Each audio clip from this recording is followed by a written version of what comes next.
Now, if there's one thing that drives conservatives crazy, it's seeing elected members of the GOP moving the party in a liberal direction and away from the conservative principles that ought to be defining it. Well, now Texas Congressman Louie Gohmert is doing something about that problem. It's great to see.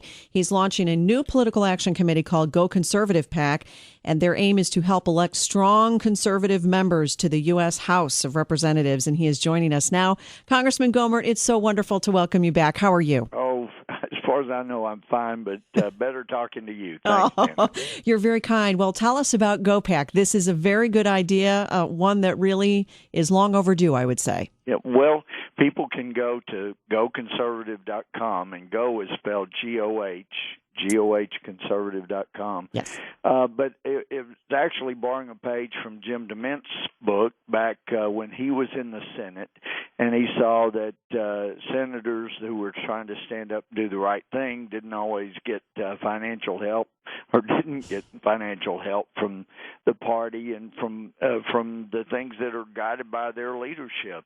And so I've seen it in the House where people in competitive races need help. Money does allow you to get your message out there and thwart the false messages that often come our way. And anyway, people have been told, look, if you expect our help, then you've got to get on board and do what we tell you. Well, this PAC would do what Jim DeMint's did when he started the Senate Conservative Fund. It will allow people to understand, gee, there is help that will come for standing up and doing what we promised.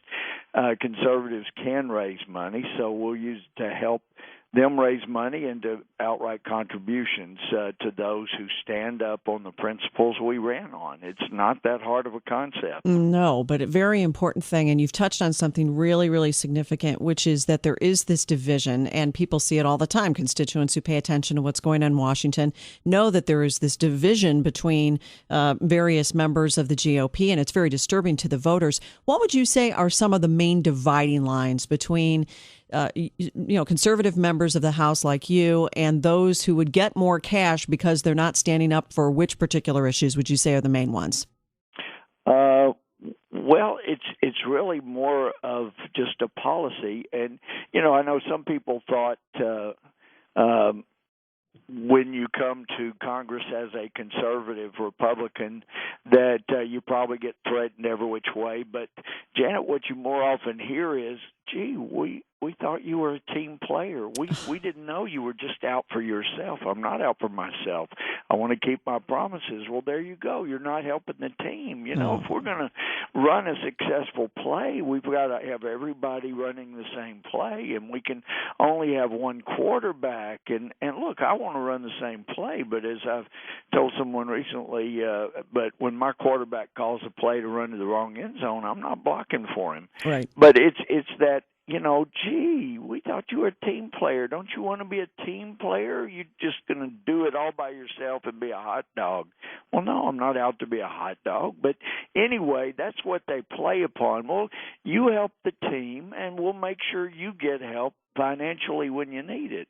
And so I don't find it as much as an issue divide as it is a philosophic divide when you have people whose number one goal is just to get reelected or to stay in a leadership position instead of doing what we promised when we got elected, which I think makes better care or takes better care to make sure that we're reelected if you do what you promised. But anyway, it's a strange thing to be vilified just because you want to keep the promises that not just I made when I ran, but most Republicans made when they ran. How crazy is that? Yeah, that's true. And to what extent do you think the team player mindset has, been a problem for the money situation for a lot of conservative people who want to run for the House or want to run for re-election? How significantly has that affected them?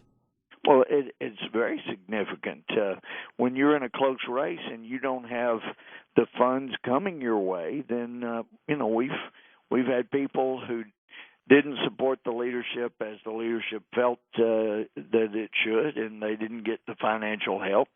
And it's, of course, it's always hard to say would more money have made the difference, but in some cases it sure looks like it would have, and the money was not forthcoming because the officials in charge didn't feel like they were enough of a team player. Oh, boy. Well, we are talking with Texas Congressman Louie Gohmert. We're going to go to a break, and when we come back, I want to talk about some of the main principles, the main values behind his new GO Conservative PAC.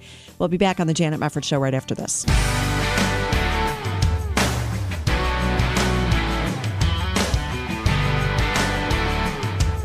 We are back. Thank you so much for tuning in. We're talking with Texas Congressman Louie Gohmert. He has put together a new political action committee. You can find it at GOHconservative.com, the GO Conservative PAC. And the stated purpose of this PAC is to elect strong conservatives to the House. It's a wonderful idea. So excited about it. And Congressman Gohmert, in looking at some of the values here, the things that conservatives really ought to be standing for in Washington, one of the things you mentioned was the need to reestablish national security and defense standards. Now, as we know, Defense Secretary Chuck Hagel has now recommended scaling back the Army to its pre-World War II level. I mean, this is the sort of thing that I think drives a lot of Americans crazy. We have got to stay strong on the issue of national security and defense, especially at a time like this. What do you make of that? Well, it is infuriating.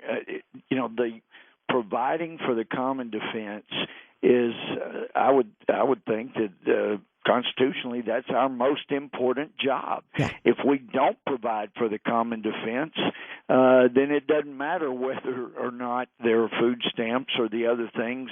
And conservatives do want to help those who simply cannot help themselves. But we also want to weed out those who can and who are gaming the system.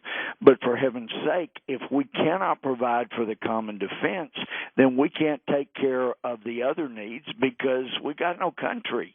And this is a time when there are people who not only want to eliminate our way of life, they are acquiring and have acquired the ability to do that.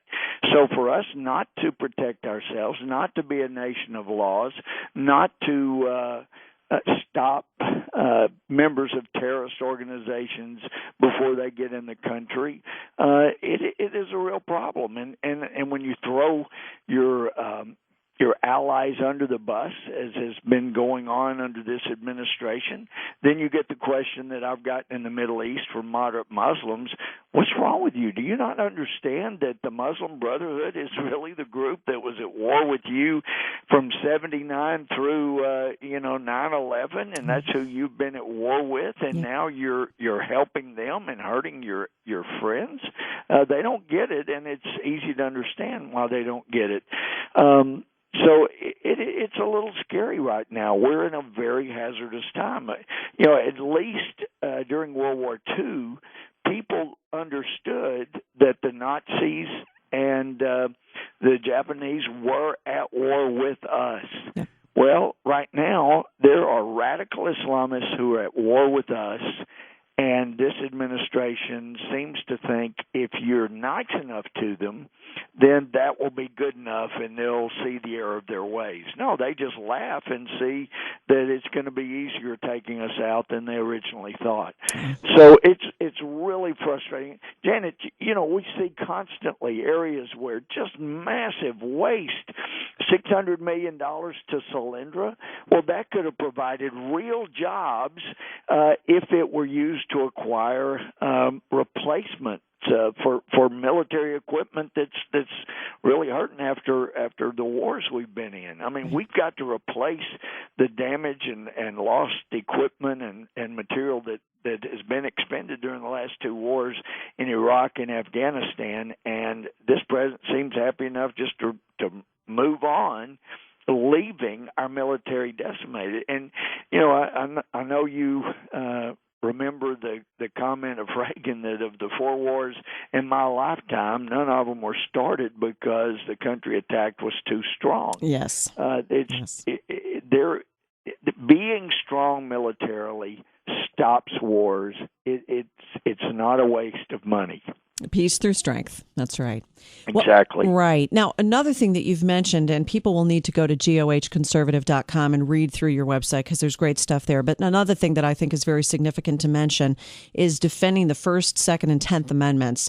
Now, this issue of Arizona is in the news today, the fact that we have the legislature there passing this controversial bill that would protect the religious freedom of business owners who don't want to materially participate in gay weddings because of their religious beliefs as Christians, for example.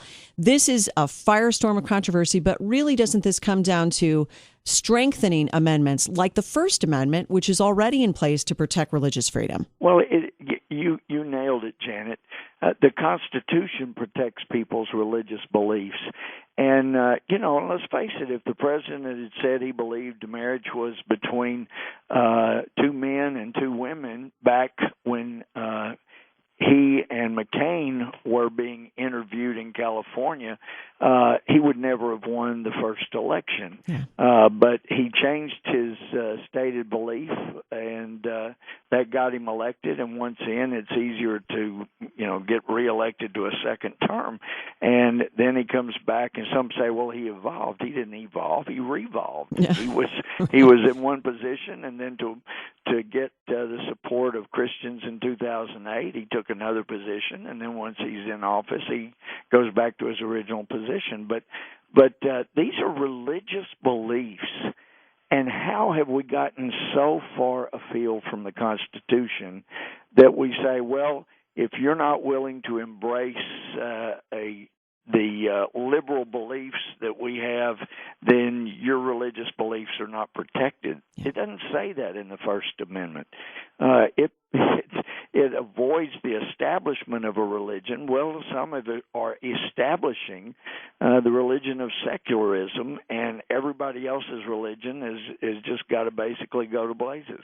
Yeah, that's really what is disingenuous, I think, about some of what the activists have been saying, because they're equating it with the civil rights movement. And as so many black pastors have stood up and said, this is not analogous. The civil rights movement was a totally different ball of wax than what we're seeing right now. Yeah, and some of them are very shocked. They participated in the civil rights movement, and then to turn around and have gay rights folks saying, now you can't practice your religious beliefs.